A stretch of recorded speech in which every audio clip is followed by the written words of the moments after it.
islom dini senga qiyin bo'ldimi? Yo jannatdan joying tayin bo'ldimi? 5 vaqt namoz senga qiyin bo'ldimi? Faqat moda uchun hijob taqqan qiz. Ablah odam o'lja, iblisdir ovchi. Alloh bandalarin bir sinovchi, o'randing kelsin deb sen faqat taqqan qiz. Namoz vaqti aytchi, nima bor bog'da? Olifda yigitlar nima bor sanga? Nahotki olmaysan nafsingni yonga?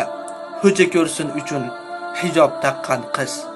Chala mullalikni ayt o'rgatdi kim? Ham hijob ham kiyding, tarsillatib shim. Nechun sen bunchalar xo'rlanding dinim? Likey.